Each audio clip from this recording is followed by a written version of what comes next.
E antes de mais nada, quero me apresentar. Meu nome é Rafael, eu sou sócio do escritório Vilhena Silva Advogados e hoje eu vou mediar essa nossa conversa, né? Nossa conversa hoje vai ser sobre as questões atuais dos planos de saúde e para isso a gente vai contar aqui com uma equipe, né, com a participação de pessoas que têm grande experiência nesse assunto.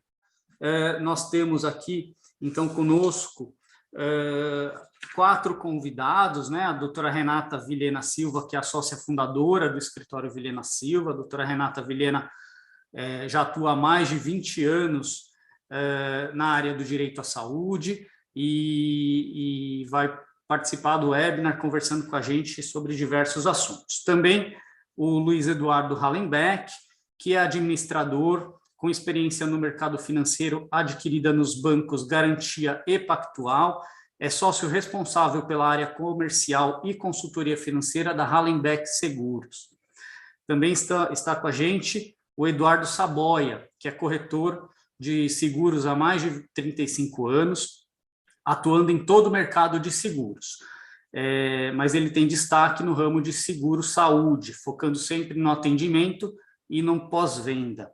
E o Ricardo Ramalho, que é formado em administração de empresas e marketing, é profissional ligado à SUSEP e além de empreender em negócios ligados à consultoria e esporte. Ele fundou a HealthCo, que é uma empresa com mais de 13 anos de existência e ocupa o cargo de diretor e operações em saúde. Quero dar as boas-vindas, agradecer a todos pela participação e a nossa ideia hoje é tratar dos aspectos das questões que, enfim, afetam a todos, né, que sejam relevantes aí para o nosso momento atual. A gente tentou organizar de modo que a nossa conversa acompanhe a vida de um contrato de plano de saúde, então a gente vai partir da contratação, dos assuntos relacionados à contratação de plano de saúde, passando pelas coberturas, reajustes, renovações, até chegar nas questões atinentes a cancelamentos de contratos, tá? E aí, para o primeiro assunto, eu vou convidar para conversar com a gente o Luiz. Luiz, bom, seja bem-vindo, muito obrigado por aceitar o nosso convite, e eu queria com relação a esse nosso primeiro tema, ouvir de você um pouco sobre a sua experiência, né? O que você pode compartilhar com a gente sobre essas questões relacionadas à contratação de plano de saúde. Nós temos diversas questões que acho que são pertinentes a esse momento, né? Questões relacionadas à portabilidade de carência, então as pessoas que tentam aderir a um plano sem precisar cumprir novas carências. Muita gente tem dúvidas da diferença entre redução de carência e portabilidade de carência. Me parece que existe uma certa confusão com relação a isso.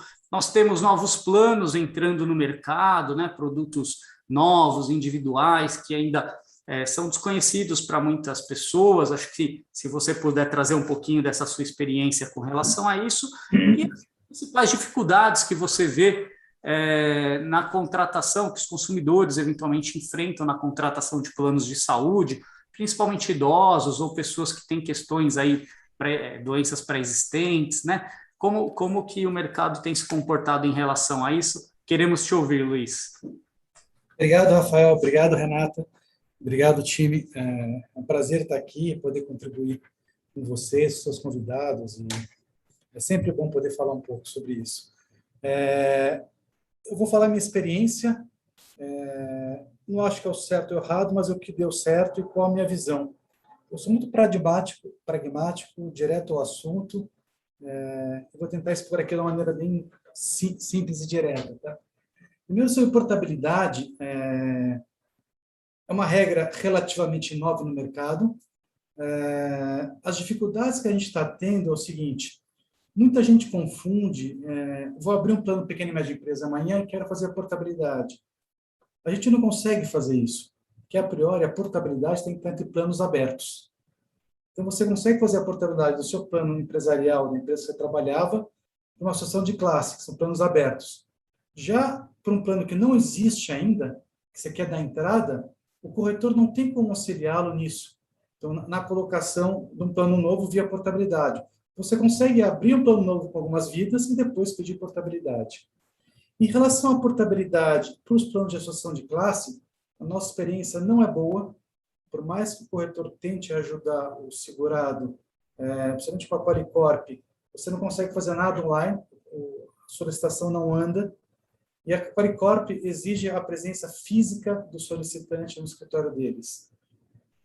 Eu nunca conversei com ninguém, mas a ideia que eu tenho é que essa exigência administrativa seja uma forma de inibir a portabilidade de pessoas que têm dificuldade de locomoção. Não sei se é certo ou se é errado, mas é uma prática que, a priori, eles estão utilizando isso. Tá? Eu acho que é sempre caso a caso. A pessoa tem que estar 2 anos no plano. Nós, como corretores, ajudamos a consultar, a entrar, olhar, e muitas vezes não conseguimos ajudar mais do que isso. Tá? E nos casos que houver algum tipo de... que tiveram casos que, tentando inibir administrativamente a portabilidade, foi que eu indiquei o escritório para ajudar nesse ponto. Em relação à carência, meu ponto é que a carência está no Código Civil, ou seja, ela é ditada por lei. Aquela opção de redução ou compra de carência é de seguradora para seguradora, que é comum quando você tem planos com a rede similar, chamados de congêneres. Menos a CPT, que o pessoal chama de carência de 2 anos, que é a cobertura parcial temporária, que entra para diagnósticos pré-existentes e parto. Óbvio, quando você pede a portabilidade sem carência, você não tem carência para absolutamente nada disso. Então, já peguei muita gente confundindo, eu quero um plano, eu quero portabilidade. Uma coisa é você aplicar para redução de carência e outra para portabilidade. Então, isso tem que deixar bem claro no mercado hoje. Em relação aos novos planos, eu comemorei a chegada deles. Eu tenho um view bem técnico e financeiro em cima dos planos. O primeiro que chegou foi o Q-Saúde, um plano novo. A Alice veio logo depois. E o que mais me entusiasmou assim foi o KIP da Umint. Por quê? Apesar de serem 3 planos novos, se você falar em histórico de vida desses planos ou de experiência nisso, eu posso falar que a Umint tem excelência de atendimento, sabe o que está falando, entrou no mercado de uma forma bem firme e tem histórico. Agora, que saúde ali, isso é uma torcida. Eu torço para que cresçam, que deem certo, que sigam, que façam um bom trabalho, mas é muito delicado você optar por alguns planos que não tem histórico. Uma coisa é você comprar um carro, que já é complicado, ou você comprar um móvel, alguma coisa assim. Outra coisa é você arriscar a sua saúde num plano sem histórico. Eu geralmente evito recomendar em planos novos por causa disso. Não mais para quem já tem uma certa idade, que mais para frente, quanto mais velho fica, mais difícil tá de você trocar de plano devido aos pré-existentes, eu recomendo um pouco de cautela na contratação desses outros 2 planos. E outra coisa que a gente tem visto muito no mercado, que é triste, eu costumo brincar que os atuários das seguradoras, das operadoras de saúde, não tem pai nem mãe, porque tem muita restrição na contratação de pessoas, principalmente a pessoa de 67, 68 anos de idade. E é triste, porque eu sinto isso na pele, entendeu? Nem todas as pessoas foram bem treinadas, ou bem informadas, ou estão preocupadas com esse futuro na saúde e perderam um pouco o timing. E chega uma hora que eles viram reféns ou da Prevent Senior ou de outros planos um pouco mais, quem sabe que não tem uma rede ou atendimento que eles esperam, tá? Um ponto que eu acho que foi muito negativo nisso tudo foi esse reajuste negativo, menos 8,19 dos planos. Isso gera um rombo no caixa das operadoras, que é muito complicado. Já não estava sobrando muito, você ainda tirar, principalmente para essas 2 novas, que é Saúde e Alice, entrantes no mercado, primeiro e segundo ano já vem um reajuste negativo, e isso demora para você recuperar o capital investido do acionista, quanto mais você andando para trás. Então, você mexe em tabela, é muito complicada essa política. Eu era muito mais favorável a onde zerar o reajuste por 2 anos e conversar a partir do 3º do que você andar para trás. Pelos cálculos, pela forma de cálculo desse reajuste agora da pessoa física para 22, já está sendo esperado mais do que 12%. Você compor os menos 8 com mais 12, em 2 anos dá 2,94, que não é pouco, tá? Só que a sensação daquela pessoa que está no plano de tomar 12% de reajuste é bem pesado, mesmo tendo o desconto no ano anterior, entendeu?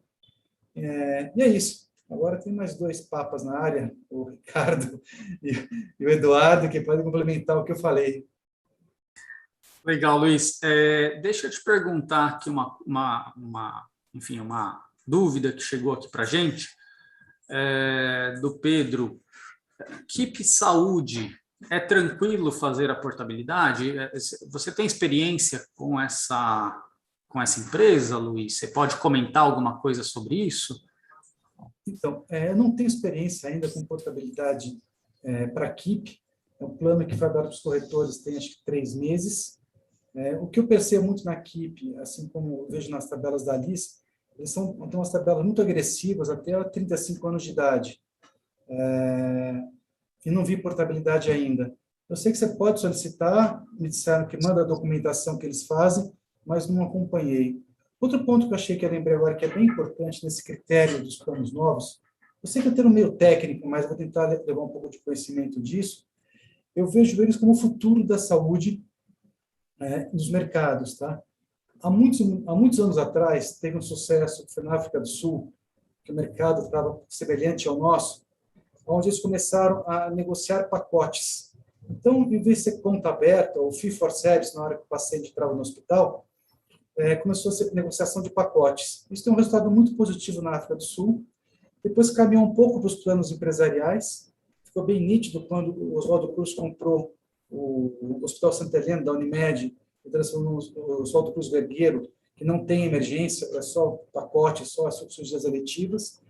E com a vinda dos produtos novos, de individuais, é nítido isso, onde você restringe a rede, que são provedores, você negociou pacotes com ganho de custo nisso, e você investe muito em medicina primária, com atendimento 24/7, via aplicativo, via médico de família, um prontuário eletrônico. É um conceito novo, não tão novo, que as Unimedes já fazem um pouco disso, mas principalmente em São Paulo. Eu acho que esse é um sucesso para você conseguir inibir um pouco o reajuste, você inibir fraude, você fazer o que realmente precisa, tá? Então, esse é mais um complemento sobre os planos individuais. É um assunto delicado, né? Tem um outro comentário, aliás, 2 outros comentários que menciona que só tem, né, acho que são pessoas que tiveram experiência e estão dizendo que só conseguiram redução de carência e não portabilidade. E até uma coisa que eu percebo muito, às vezes atendendo clientes que nos procuram, é que muitas vezes os clientes ingressam no plano acreditando que estão ingressando com portabilidade, mas na verdade era uma redução de carência, né? Isso pode gerar um problema lá na frente. Então, acho que é sempre bom, no momento da contratação, também deixar tudo isso muito claro para o consumidor, né? Se ele está fazendo uma portabilidade de carências ou se ele está sendo aceito em uma operadora com redução de carências, mas que, eventualmente, ele pode ainda submeter a outras carências que não foram, eventualmente, isentadas pela operadora, né? Sabe um ponto importante que comentaram aqui? Gosto de deixar isso bem transparente. Nós, como corretores, somos algodões entre cristais, tá? Equilibrar a posição do segurado com a seguradora. Nossa função é ser o mais transparente, mais técnico possível para tentar essa pessoa entender.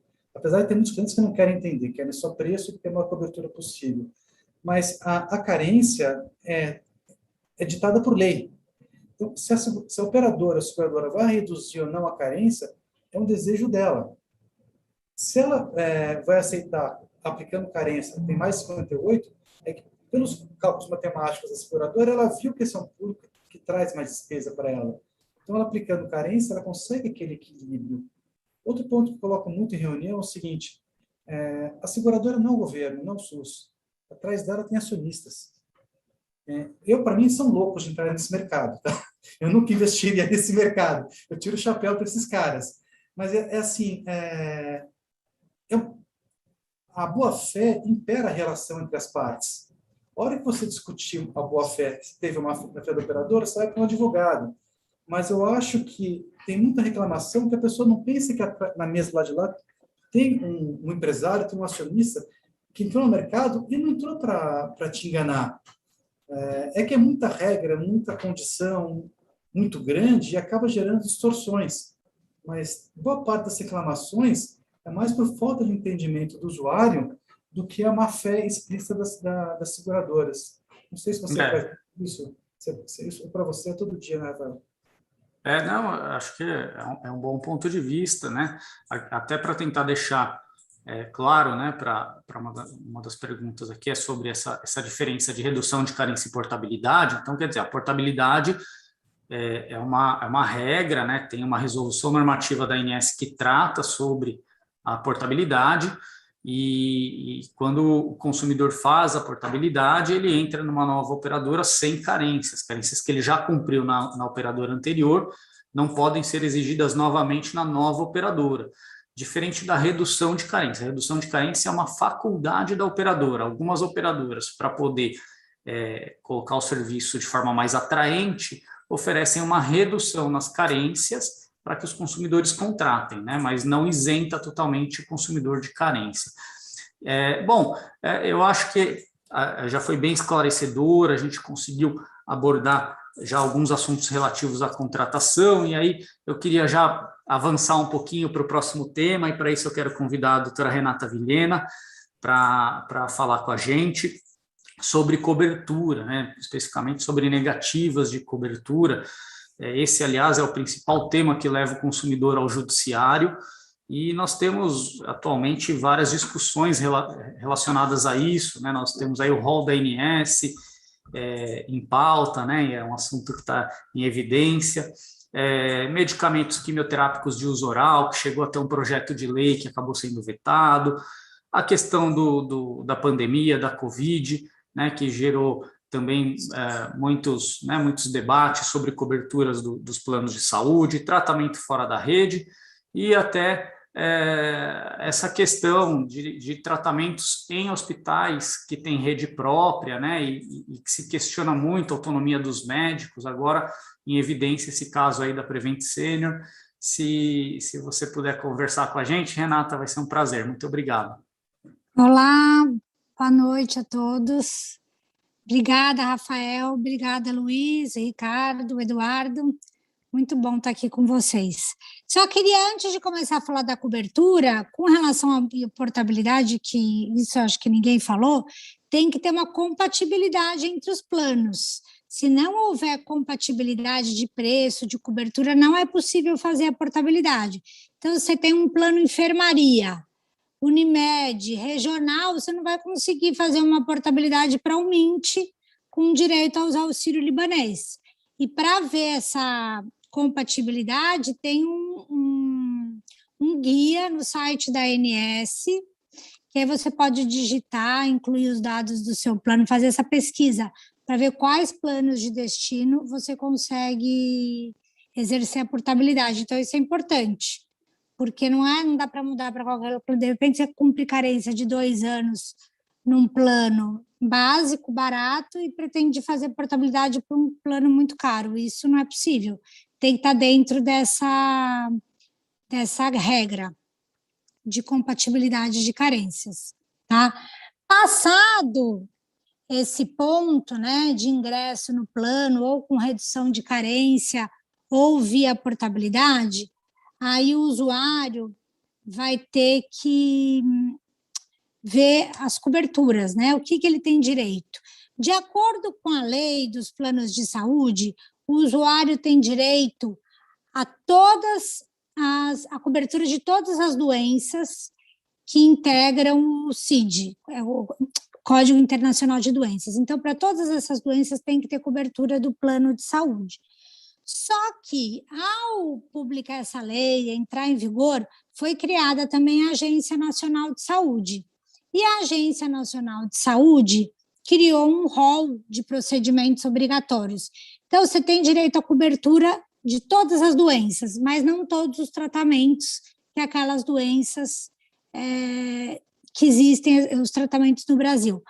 esse rol de procedimentos, desde que a lei foi criada, entrou em vigor em 99 até agora, ele vinha sendo atualizado de tempos em tempos, né? De 2 em 2 anos, já demorou até mais de 2 anos.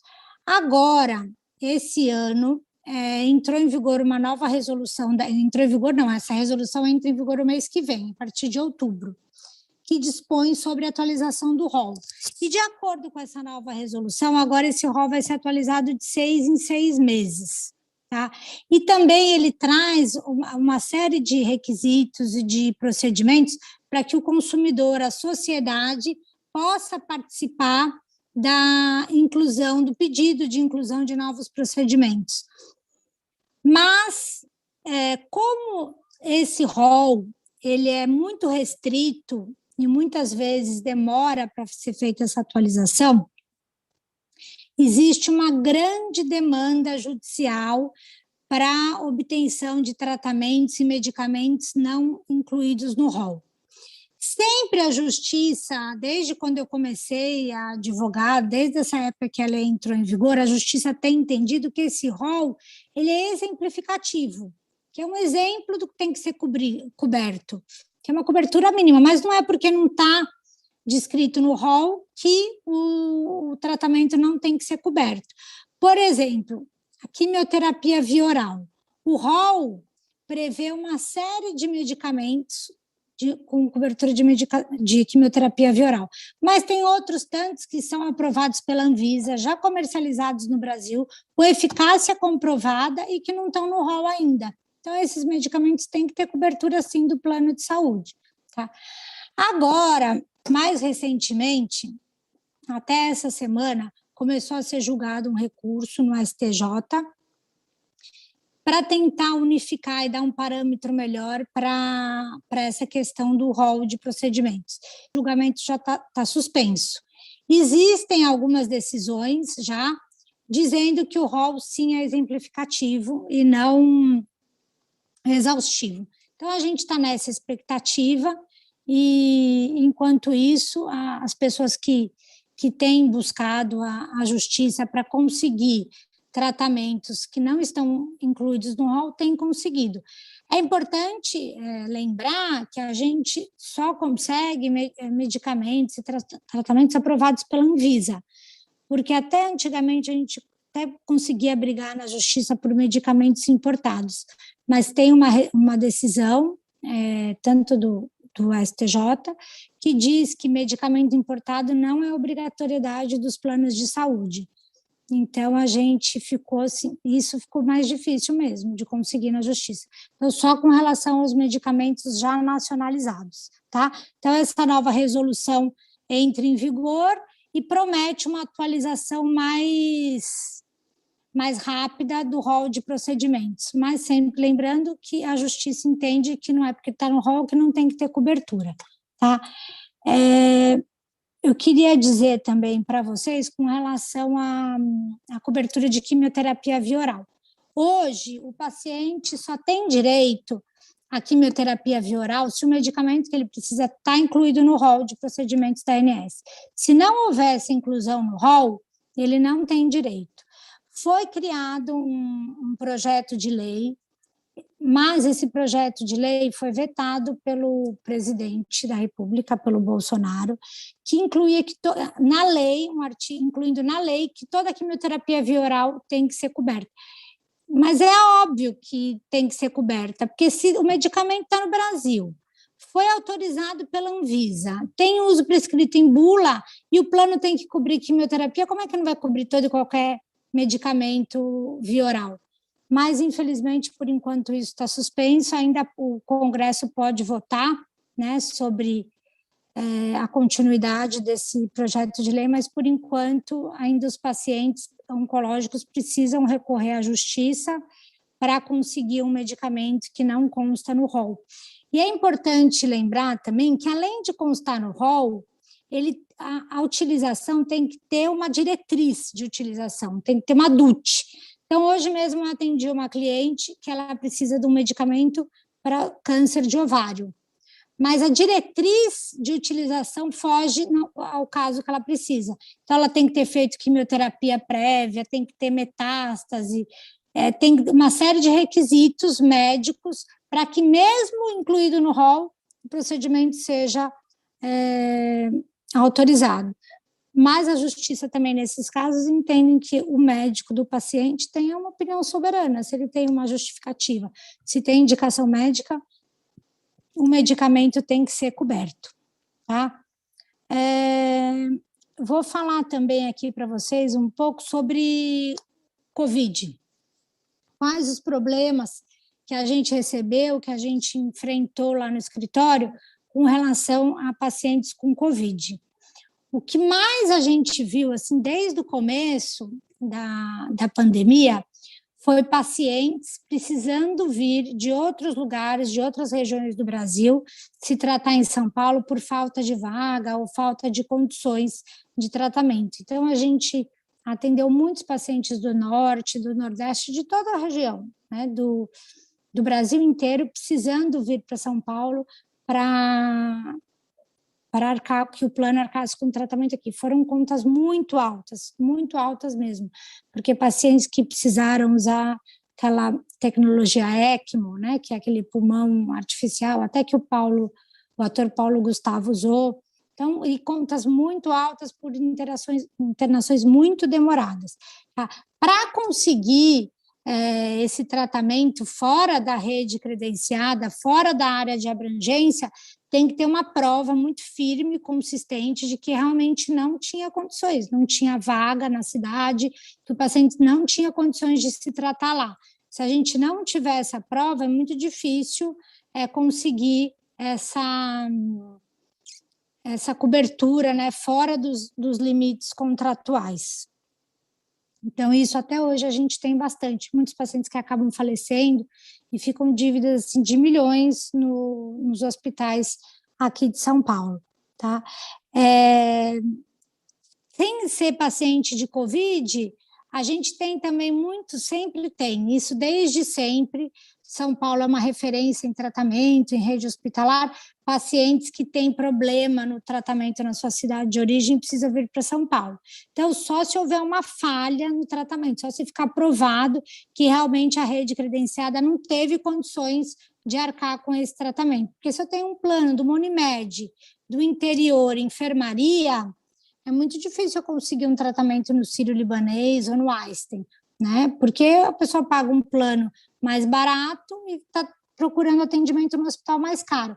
Então, tem que ser uma coisa muito gritante, um erro assim, muito grave para ele ter direito a brigar na justiça por esse tratamento fora da rede credenciada. A gente sempre tem o cuidado de analisar esses casos junto com o perito médico, para que o perito analise e realmente veja se teve a falha, se dá para ser comprovado em prontuário médico, para a gente poder pedir essa cobertura fora da rede.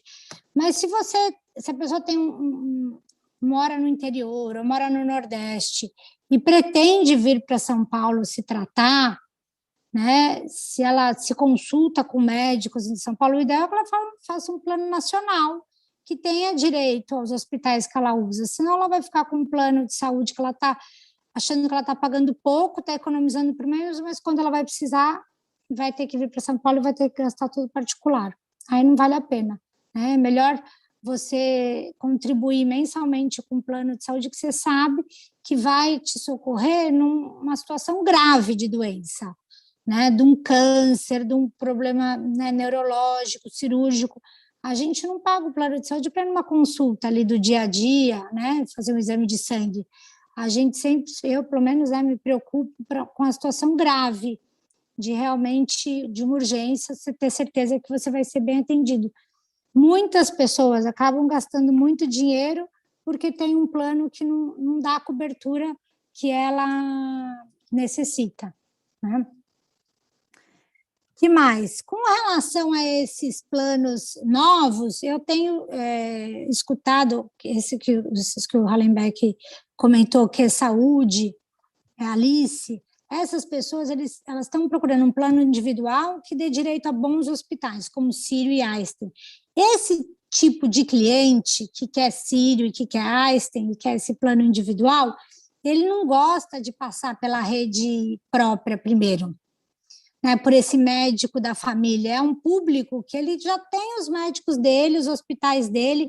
Então, essa barreira para a utilização dessa linha hospitalar de primeira linha, eu tenho ouvido muitas reclamações dos clientes. Pode ser uma forma de barrar a sinistralidade, de evitar o uso desnecessário, mas não é o perfil desse cliente, que é o perfil do cliente da Umint, né? Que ele quer um reembolso bom, ele vai procurar o médico que ele quer, o hospital que ele quer, quando ele precisar.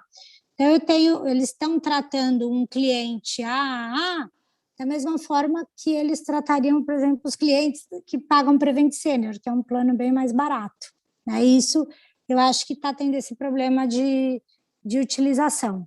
Eu tenho um caso de uma cliente que ela recebeu a quimioterapia sem ter condições, porque estava com a imunidade super baixa, e acabou indo para o sírio-libanês com septicemia, né? Porque fez a quimio sem essa triagem antes de receber o medicamento, né? Tinha que ter tomado um granuloquine, medicamento para dar uma melhorada e depois continuar tratando.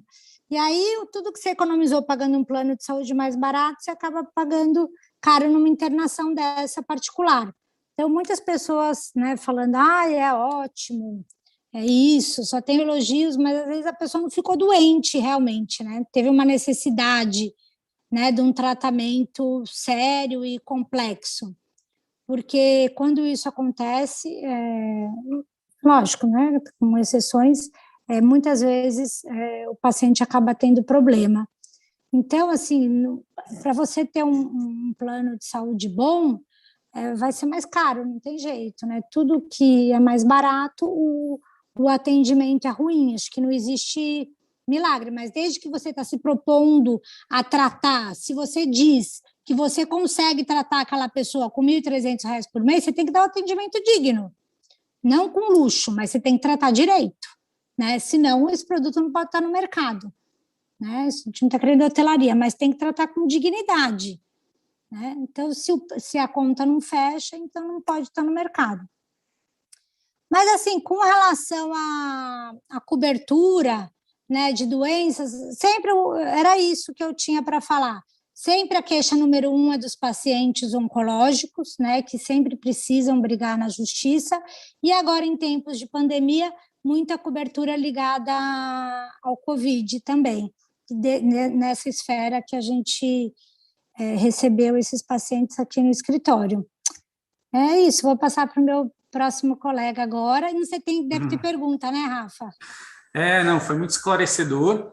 E tem uma pergunta, assim, o Pedro está perguntando o seguinte: a avaliação neuropsicológica, já existe jurisprudência da terceira turma, imagino que seja do STJ.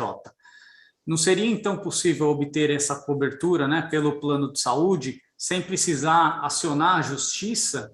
Ou seja, essa jurisprudência já não daria a ele o direito a pedir para o plano de saúde sem precisar buscar a justiça? Não, a jurisprudência, ela norteia os juízes para julgarem naquele sentido, mas ela não vincula todo e qualquer contrato, né? Então, assim, a jurisprudência mostra que se ele entrar na justiça, ele tem grandes chances de ganhar, porque é assim que o STJ tem decidido, tá? Mas não vincula, isso não desobriga a necessidade de entrar com a ação judicial. Ótimo, excelente, muito esclarecedor, muito obrigado. Eu vou, então, agora passar para o nosso próximo ponto, para ser tratado aqui no webinar, e aí eu convido o Ricardo Ramalho para conversar com a gente. Ricardo, seja bem-vindo, mais uma vez obrigado por aceitar o nosso convite. E eu queria, Ricardo, ouvir de você um pouco sobre as questões relacionadas a reajustes e renovações. Eu sei que você tem bastante experiência com renovações de contratos, esse tipo de negociação envolvendo reajuste. Como que você tem visto isso atualmente? Né, a gente teve aí um reajuste negativo para os planos individuais e familiares, conforme o Luiz já comentou. Isso se reflete ou pressiona de alguma forma as operadoras a a rever o reajuste dos planos empresariais ou não? A dificuldade continua a mesma no momento de negociar, né? Quais são os cuidados que a gente tem que ter nesse momento? Enfim, se existem oportunidades de redução de custo. E aí eu já coloco aqui uma pergunta que veio para a gente, que é no seguinte sentido, a pergunta do Ricardo: é possível negociar para reduzir o reajuste dos planos aos 59 anos? E aqui eu entendo que ele está dizendo do reajuste por faixa etária aos 59 anos, né? Se esse reajuste por faixa etária tem alguma negociação com a operadora ou nada feito. Queremos te ouvir, Ricardo. Muito obrigado. Maravilha. Muito boa noite, doutor Rafael, doutora Renata. Compartilhar aqui boa noite com o Luiz, a Leonbeck e o Eduardo. É um prazer estar aqui com vocês e poder falar um pouquinho aqui dos nossos entendimentos e nossas visões aqui desses casos. Vou começar pelo ponto principal aqui que você falou, e como o Leonbeck também comentou, compartilho da mesma visão que ele tem, o quanto negativo foi para o sistema de saúde como um todo, das operadoras, né, as seguradoras, esse reajuste negativo dos planos individuais em 8,19%. Isso eu acho que causa um desconforto também para o consumidor, embora no primeiro momento pode trazer uma sensação, né, vamos dizer assim, de recomposição, de justiça, que todo o mercado consumidor tem aí uma impressão, uma visão de que esses reajustes são muito altos, e realmente são mesmo. Isso causa uma descompensação, sim, para as operadoras, as seguradoras, né, as provedoras de saúde,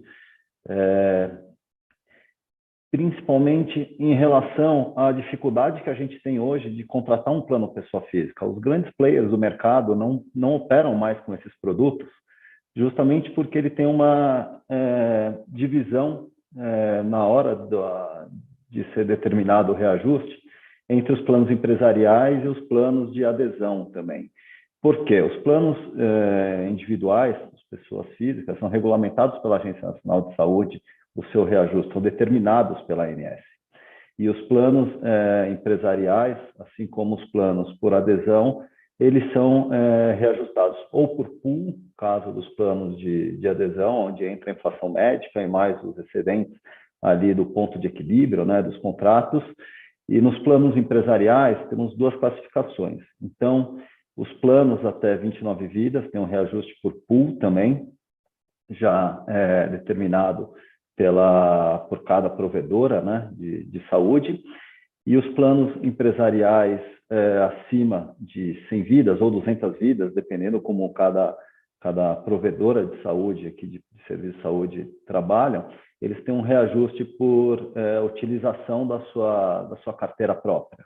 Então, toda empresa tem seu custo-receita, e através daí você tem a chamada famosa sinistralidade, e aonde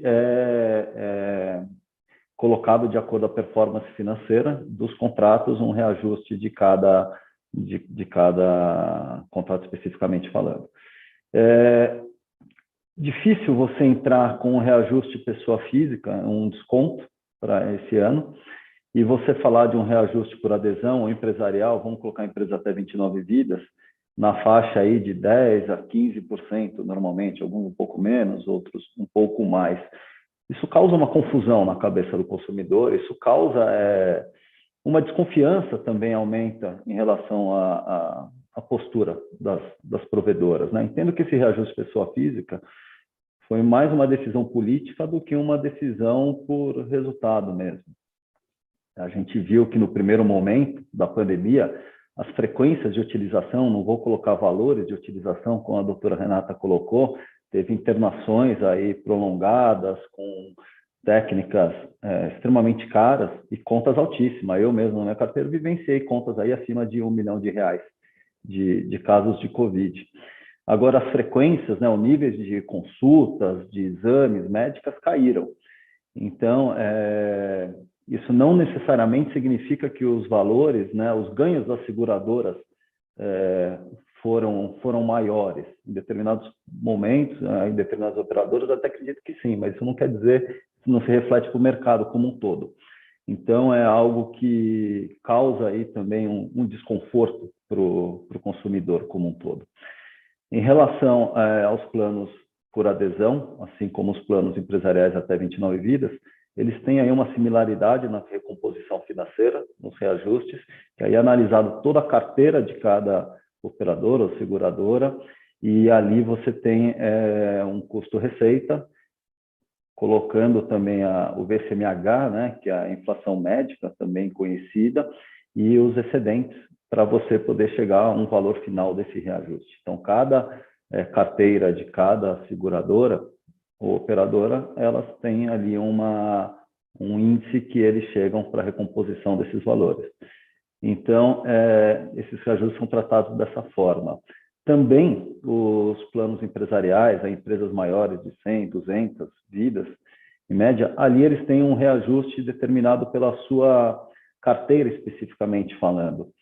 Então, você tem empresas que tiveram uma performance melhor da sua sinistralidade, justamente porque as frequências caíram, assim como você tem empresas também que as frequências caíram, mas tiveram casos aí de internações prolongadas, não só por Covid, mas todas as outras doenças que aí estão, né?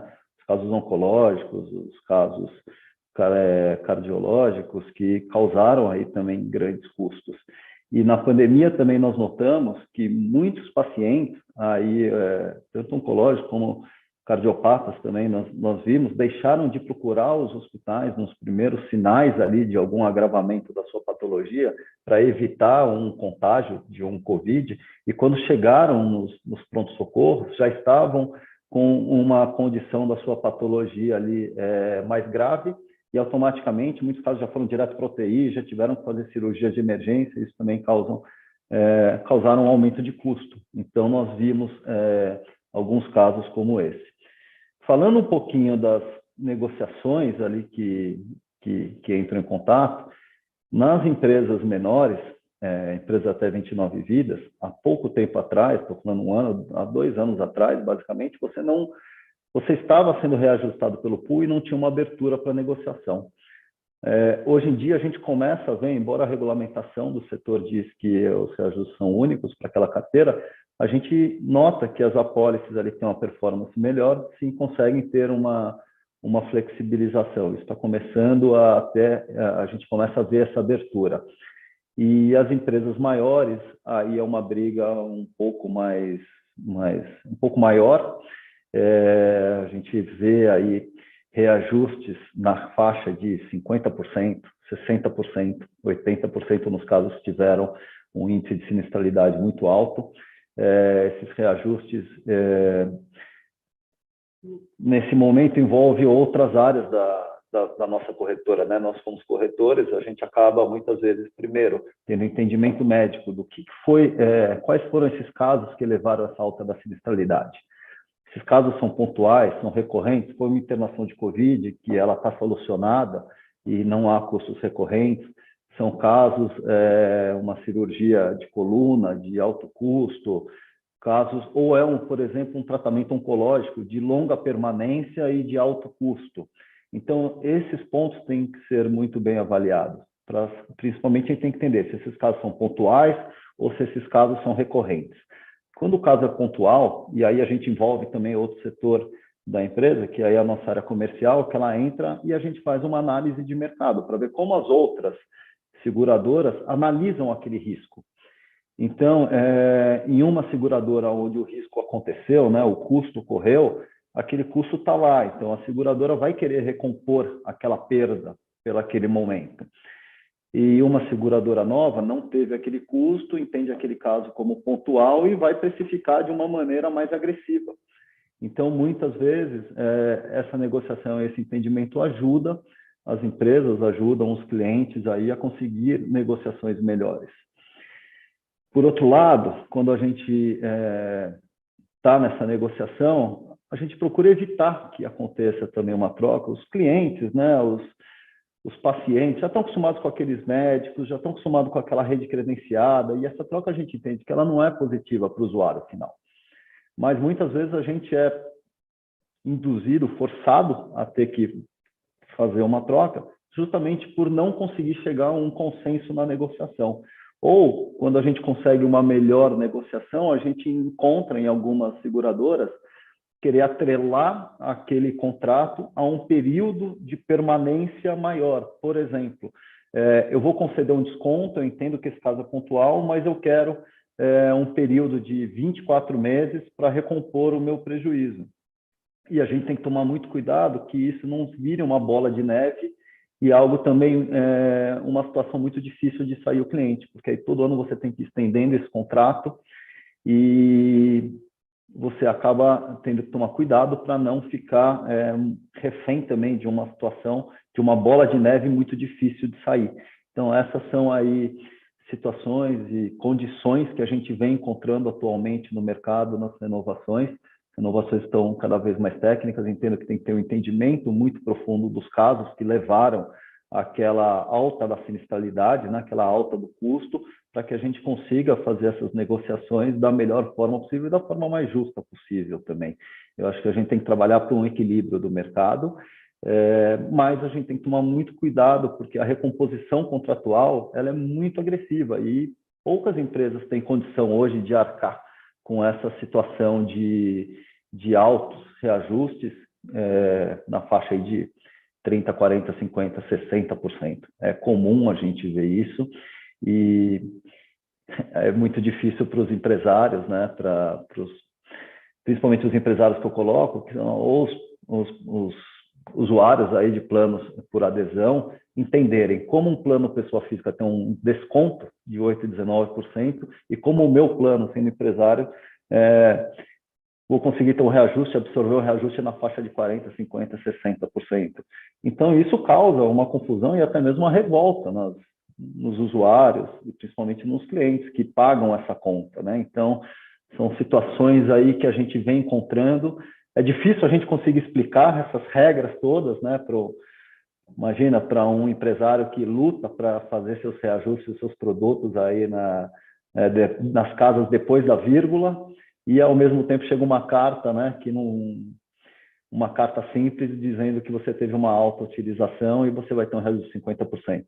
Então, são situações aí presentes no nosso momento hoje e a gente tem que conseguir fazer essas negociações com um embasamento o mais técnico possível para melhorar a situação de cada cliente. Excelente, Ricardo. Acho que a palavra é essa, né? Equilíbrio. Tentar achar um equilíbrio para viabilizar a continuidade do plano, para que o plano continue sendo viável. A gente vê abusos também, né? Até fazendo aqui um rápido comentário sobre reajuste. Aliás, reajuste é um tema que me interessa muito. Eu gosto muito de falar sobre reajuste. Se deixar, eu fico aqui falando. Mas a gente percebe que em muitas empresas, às vezes, se vêem sem saída nessa negociação, né? Porque encontram muita dificuldade de ir para o mercado, ou porque tem uma carteira mais idosa, ou pessoas em tratamento, e se vêem ali perante a operadora, muitas vezes com reajuste excessivo. E essa transparência não existe, né? Para a empresa como consumidora, a empresa que está ali na posição de consumidora, né? Porque os dados estão todos nas mãos da operadora. E a gente sabe que não existe nenhum tipo de fiscalização, nenhum tipo de controle por parte da ANS com relação à apuração dos reajustes dos planos empresariais, né? E isso faz com que muitas empresas, diante dessa situação, acabem buscando o judiciário. E no judiciário, o que a gente percebe é que quando a operadora, né, isso é um entendimento já praticamente pacificado, que, pelo menos aqui no Tribunal de Justiça de São Paulo, quando a operadora não demonstra a real necessidade dos reajustes que estão sendo aplicados, o judiciário tem reconhecido a abusividade desses reajustes e revisado esses percentuais, né, e muitas vezes aplicado no lugar do reajuste que a operadora pretendia, o índice que a ANS autorizou para os planos individuais e familiares. E aí, até colocando aqui, né, um ponto de vista sobre essa questão do índice negativo dos planos individuais, eu acho que o Luiz ele nos trouxe aqui um ponto de vista muito interessante, né, por parte da operadora. Agora, eu fiquei intrigado, porque a Abrange, que é uma associação que representa as operadoras de plano de saúde, ingressou na justiça contra a ANS para pedir a alteração desse reajuste que foi fixado pela ANS. e a ANS fixou menos 8,19%, enquanto a Abrange pedia menos 6%. Então, quer dizer, me parece que nem as operadoras estão conseguindo justificar um reajuste que não seja negativo, porque a Abrange ingressou com uma ação na justiça pedindo para ser menos 6%, né? Então, a gente sabe que a ANS fixa esses índices com base nos dados que ela recebe das operadoras, né? Então, fiquei um pouco intrigado com isso, porque eu acho que nem as operadoras têm conseguido demonstrar a necessidade de um reajuste que não seja negativo. Eu vou já aproveitar para responder duas perguntas que acho que entra numa seara um pouquinho mais jurídica de reajuste, mas se você quiser depois me complementar, Ricardo, fica à vontade, tá? Então, assim, tem um questionamento sobre a ação judicial que está no STJ para decidir sobre os reajustes por faixa etária dos planos coletivos, né? O STJ afetou esse tema, né? Separou esse tema para tomar uma decisão sobre a abusividade ou não dos reajustes por faixa etária nos contratos coletivos, principalmente aqueles reajustes muito altos que são aplicados aos 59 anos, né? Que são muito questionados na justiça. E esse julgamento ainda está parado, tá? Esse julgamento ainda teve audiência pública, inclusive eu estive na audiência pública, participando das contribuições, mas depois não teve mais o julgamento. A gente ainda aguarda o julgamento, e, enquanto isso, os processos que discutem esse tema ficam suspensos, aguardando o julgamento do STJ. Tá? Rafa, só lembrando que esse processo é nosso, né? Que foi escolhido pelo STJ também. Exatamente, esse processo é bem lembrado, esse processo que está lá no STJ aguardando julgamento, a decisão que for tomada nesse processo vai valer, né, como regra para a decisão dos outros, é um processo aqui do escritório, e até por isso, né, a gente teve a oportunidade de participar dessa audiência pública e colaborar com o nosso ponto de vista. Uma outra questão sobre os reajustes por faixa etária acima dos 60 anos, né? O Tribunal de Justiça aqui de São Paulo, ele tinha uma súmula que praticamente proibia esse tipo de reajuste acima dos 60 anos para os consumidores, que são aqueles contratos que foram assinados antes do Estatuto do Idoso. Com relação aos planos individuais e familiares, esse assunto já foi julgado no STJ. O STJ entendeu que o reajuste ele pode acontecer desde que ele não represente uma discriminação contra o idoso, uma barreira para que o consumidor continue no plano, desde que ele não seja abusivo. Então, fica a análise do caso a caso. Com relação aos planos coletivos, o assunto está lá para o STJ decidir. Tá? Então, por enquanto, a gente ainda não tem a definição do STJ.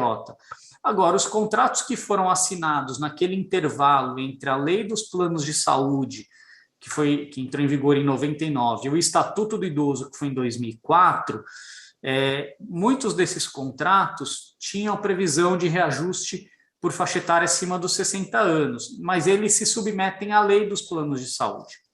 E na lei diz que o consumidor que completar 60 anos e tiver há mais de 10 anos no plano não pode sofrer reajuste por faixa etária acima dos 60 anos. Então, essa regra é válida, né? E quem tiver nessa situação pode questionar judicialmente, tá? Então, eram esses os breves comentários que eu queria fazer, só por ser uma questão mais jurídica. Ricardo, se quiser me complementar em alguma coisa. Não, perfeito. Eu acho que você colocou muito bem. Em alguns contratos, alguns casos que nós vimos, né, antes da lei que regulamenta o setor, a 9656, né, a lei que você acabou de falar, que entrou em vigor em 98, nós vemos, principalmente contratos pessoa física, assim como alguns outros contratos empresariais, que existiam ali mecanismos de alteração de reajuste por faixa etária acima de 60, 65, 70, 75 anos, eu já vi. E esses contratos provavelmente não foram regulamentados, né? E os contratos que não foram regulamentados, entendo que as pessoas, os clientes, os beneficiários podem solicitar essa regulamentação a qualquer tempo ou ingressar aí com uma ação judicial e solicitando aí essa regulamentação desses contratos para que não hajam esses aumentos aí por alteração de faixa etária acima da última faixa permitida ali, que é 58 para 59 anos, não estou equivocado. É isso mesmo, os contratos que foram assinados depois do Estatuto do Idoso, aí já entra na regra nova que o último reajuste por faixa etária permitido é aos 59 anos. E aí a gente tem esses índices, às vezes, muito elevados, né, que são aplicados nessa idade. E, rapidamente, só para responder uma pergunta do Pedro, que pergunta sobre o pool, né, dos PMEs. Então, assim, o reajuste aplicado para os contratos que têm até 29 vidas, ele é calculado com base no agrupamento de contratos, e o reajuste é um só para todos os contratos que estejam nesse agrupamento, né? Mas ele leva em consideração a sinistralidade e a inflação, né? Esse índice que é apurado no agrupamento leva em consideração a sinistralidade desse grupo de contratos e também a inflação que é apurada pela operadora.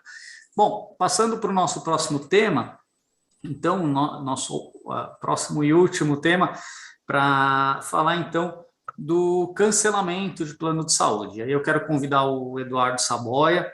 Eduardo, muito obrigado por aceitar nosso convite, e a gente quer te ouvir um pouco sobre a sua experiência. Aliás, 35 anos nessa área não é pouca coisa, né? Se você puder falar para a gente sua experiência sobre esse assunto, enfim, o que os consumidores têm enfrentado de dificuldade na hora de cancelar um plano, ou os consumidores que sofrem a rescisão do seu contrato, né? Como que você tem visto isso no seu dia a dia? Muito obrigado. Obrigado você, Rafael. Boa noite a todos. Para mim, é muito difícil agora entrar, né? Depois de uma aula aqui, esses 3 colegas aí, vai ser difícil, mas vamos lá, vou tentar ser o mais rápido possível.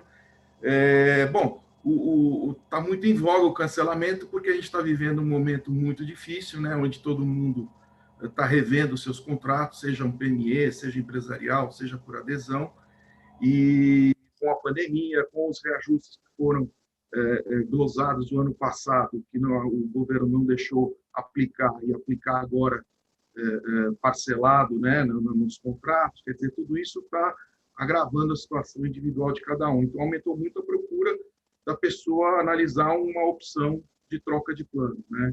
Então, são algumas etapas, ele encontrar o plano, ele ver qual que se enquadra no seu bolso, qual a rede que ele atende, enfim. Isso depois de estancar todas as possibilidades que ele tenha tido com a operadora dele. Tá?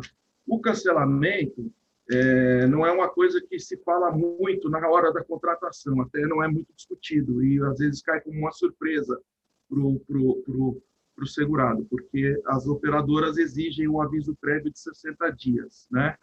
Isso após 12 meses ou 24 meses, depende da operadora. Né? Se ele cancelar antes dos 12 meses, se o seu contrato é de 12 meses ou de 24, existe, além do pagamento das parcelas, existe a multa contratual.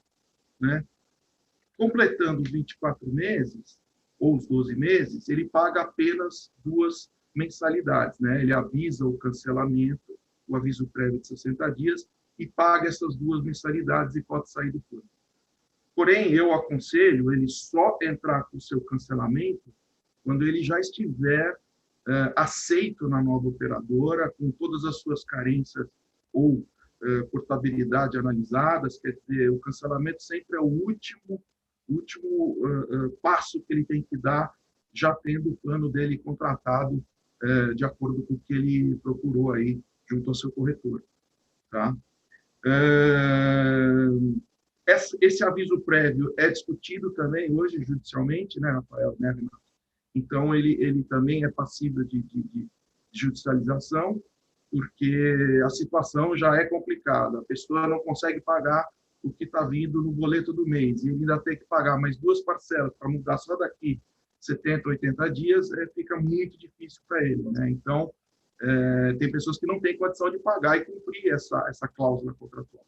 Então, aí já existe também a possibilidade de se recorrer ao judiciário para não se pagar esse aviso.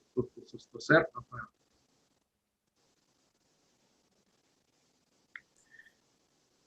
Passando isso, a gente vai para a multa contratual, né, que é exatamente se ele cancelar antes dos 12 e dos 24 meses, depende do contrato, tá? E a rescisão é motivada pela operadora, quer dizer, aí a operadora está cancelando, também tem uma regra, né? E que também há possibilidade de judicialização disso, né? Quer dizer, precisa ver qual o motivo que ela está cancelando, se excesso de uso, se a sinistralidade está alta, quer dizer, tudo isso tem alguma condição do consumidor ir atrás dos seus direitos, né? Sobre a morte do titular, quer dizer que é a remissão, né? Se o titular vier a falecer, os seus dependentes têm a cobertura por 2 anos, né? E depois cessa-se o plano. Ele não precisa pagar, os seus dependentes não pagam o plano por 2 anos, porém, ele é excluído do plano por 2 anos. Também existe a situação de se judicializar isso, dependendo da situação desses dependentes. Se tiver uma idade muito acima, ou se tiver algum problema de saúde, quer dizer, já existem algumas situações em que o judiciário aceita essa pessoa se transformar de dependente para titular, né, e manter os planos. Então, com relação a essa finalização do processo, Rafael, acredito que seja isso.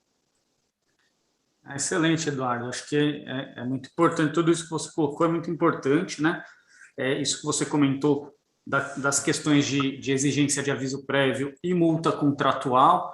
Então, assim, já existe uma ação civil pública transitada em julgado, né, que foi movida pelo PROCON do Rio de Janeiro, que reconheceu a abusividade tanto da exigência do aviso prévio, como também de multa contratual em caso de rescisão, mas as operadoras, de qualquer forma, continuam praticando isso, porque entendem que isso está previsto no contrato. Mas aquelas empresas que sofreram, né, ou estão sofrendo esse tipo de situação e buscam o judiciário tem dado respostas positivas para essas pessoas, né? Então, o entendimento do judiciário tem sido nesse sentido, de que essa exigência de aviso prévio e multa por rescisão contratual é uma prática abusiva. Me parece que a jurisprudência deve se firmar nesse sentido, né? Até por conta dessa ação civil pública.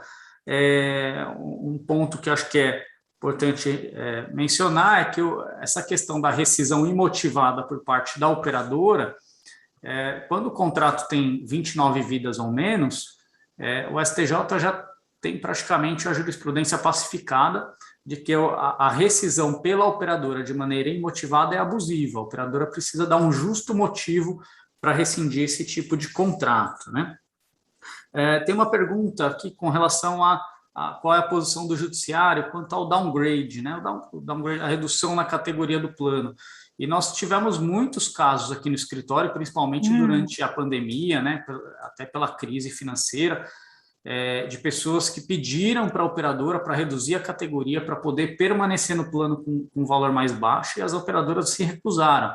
As pessoas que buscaram a justiça conseguiram, por meio da justiça, o reconhecimento desse direito, de reduzir a categoria, de fazer o downgrade. Então, a jurisprudência tem sido favorável para as pessoas nesse sentido, tá?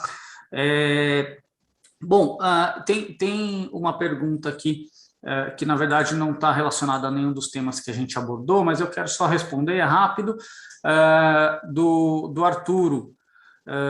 O Arturo pergunta o seguinte: num plano empresarial, se a empresa muda de uma operadora para outra, o beneficiário que eventualmente tenha uma ação judicial contra esse plano, essa ação judicial vai valer para outra operadora ou não? Ele vai precisar mover uma nova ação. Aí, de fato, ele vai precisar mover uma nova ação contra a nova operadora, porque aí é outra empresa, né? Não tem nenhuma relação.